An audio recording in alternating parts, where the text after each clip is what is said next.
Hello बच्चों, आप सभी कैसे हैं।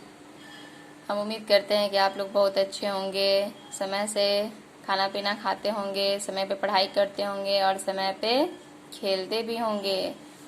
तो खेलने के साथ साथ पढ़ाई भी करना चाहिए। समय से हम लोगों को पढ़ाई करना चाहिए, ठीक है। तो पिछले वीडियो में मैं आपको चिड़िया का बच्चा स्टोरी सुनाई थी। तो आज मैं आपको इस पाठ का कठिन शब्द और शब्दार्थ और ऑब्जेक्टिव मैं आपको बताने जा रही हूँ। तो कठिन शब्द जो है वो मैं आपको बता रही हूँ कि चिड़िया का बच्चा कठिन शब्द को 3-3 बार लिखे। आप लोग पिछले क्लास में एक शब्द को 3 बार कठिन शब्द को लिखते थे, उसी तरह आपको एक शब्द को 3-3 बार लिखने हैं। जैसे आसमान है तो आसमान आसमान 3 बार मार्जिन खींचकर आप लोग अपने कॉपी में सुंदर अक्षरों में लिखेंगे। निम्नलिखित यहाँ से आसमान से काफुर तक, ठीक है। निम्नलिखित शब्दार्थ को लिखकर याद करें। उत्सुकता, बेचैनी, जिज्ञासा, ध्यान, उचटना, मन न लगना। नायाब, अनोखा, कल्पना में क्या होता है, दुखी होकर रोना। अनिष्ट, अशुभ, बुरा। रुआसा का क्या अर्थ है, उदास, ठीक है। यहाँ मुहावरे दिए हुए हैं। जी धक से रह जाना, डर जाना, गुस्सा 7वें आसमान पर पहुंच जाना, बहुत गुस्सा आना, गुस्सा काफुर हो जाना, गुस्सा गायब हो जाना। तो यहाँ कुछ प्रश्न मैं लिखी हूँ। चिड़िया और चिड़े ने अपना घोंसला कहाँ बनाया था। तो चिड़िया और चिड़े ने अपना घोंसला दीवार की खोखल में बनाया था। अंकित अपनी माँ से क्या सवाल पूछता था।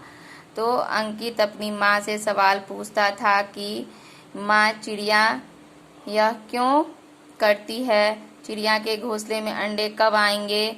कब आएंगे चिड़िया के बच्चे। पड़ोस के बच्चे अंकित के घर क्यों आते थे। तो पड़ोस के बच्चे अंकित के घर चिड़िया का घोंसला देखने आते थे। अब बच्चों ऑब्जेक्टिव मैं आपको बता रही हूँ। चिड़िया और चिड़े ने दीवार की खोखल में अपना घोंसला बनाया था। अंकित को लगता मानो उसे कोई बड़ा काम मिल गया हो।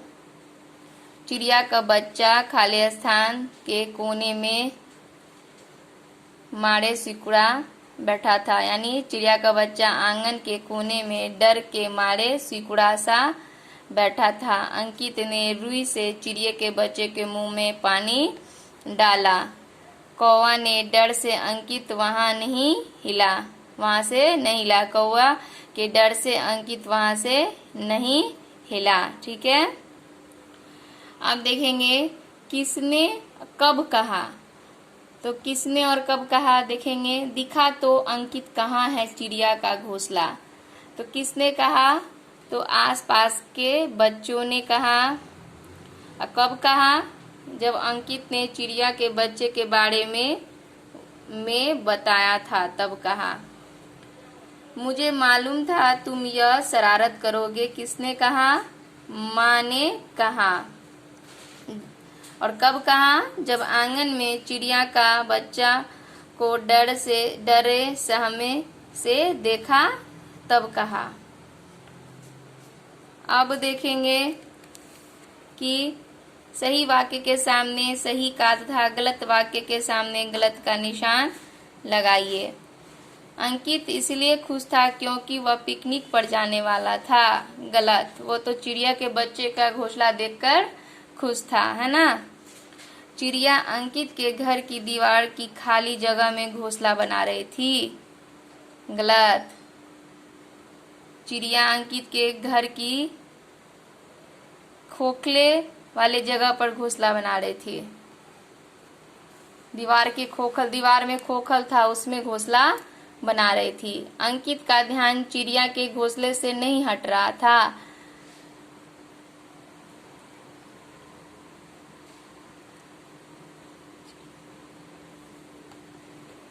गलत, अंकित का ध्यान चिड़िया के बच्चे से नहीं हट रहा था, है ना। चिड़िया के दोनों बच्चे आंगन के एक कोने में गिर गए थे। दोनों बच्चे तो नहीं गिरे थे, एक बच्चे गिरे थे, ठीक है। चिड़िया के बच्चे को माँ ने घोंसले में रखा, सही। चिड़िया घोंसले में बैठी थी। रंगीन शब्दों के लिंग बदलकर वाक्य को पुनः लिखिए, यानी यहाँ रंगीन शब्द दिया हुआ है जिसको वाक्य में बदलकर पुनः लिखना है। चिड़िया घोंसले में बैठी थी, तो इसका चिड़िया का लिंग बदल के क्या लिखेंगे, चिड़ा घोंसले में बैठा था। शेर ने आसपास देखा, तो शेर का लिंग क्या होगा, शेरनी। शेरनी ने आसपास देखी। चूहा शरारती था, तो चूहिया शरारती थी। गाय रोज की तरह जंगल से लौट रही थी, तो बैल रोज की तरह जंगल से लौट रहा था। तो यहाँ आपके व्यक्तिवाद, यहाँ संज्ञा के बारे में दिया हुआ है कि निम्नलिखित वाक्य में संज्ञा शब्द को रेखांकित करके उनका भेद लिखिए। तो अंकित ने घबराकर इधर उधर देखा, तो अंकित क्या हो गया हमारा, व्यक्तिवाचक संज्ञा। कुछ दिन पहले चिड़िया ने अंडे दिए, तो चिड़िया क्या हो गया, जातिवाचक संज्ञा। उसकी उत्सुकता का कोई पार ही नहीं है, भाववाचक संज्ञा।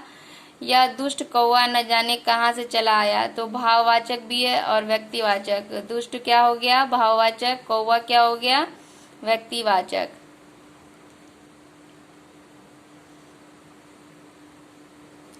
यहाँ घबराकर भी आप लिख सकते हैं, क्योंकि घबराना क्या हो गया, भाववाचक संज्ञा।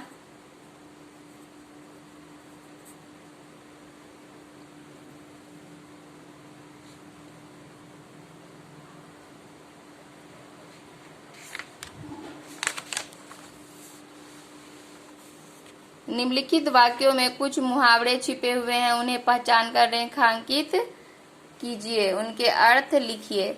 तो घर में मुन्ना को पढ़ाता देख मम्मी का गुस्सा काफूर हो गया, तो गुस्सा काफूर हो गया, यहाँ होगा गुस्सा गायब हो जाना।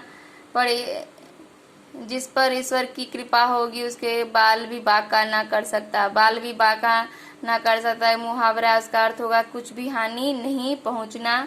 चिड़िया का बच्चा बाल बाल बच गया, यानी चिड़िया के बच्चे को कुछ भी हानि नहीं हुआ, ठीक है। तो हम उम्मीद करते हैं कि आप इस ऑब्जेक्टिव क्वेश्चन को सही से अपने बुक में लिखेंगे और याद करेंगे। जिनके पास बुक नहीं है वो अपने रफ कॉपी में लिख करके याद करेंगे।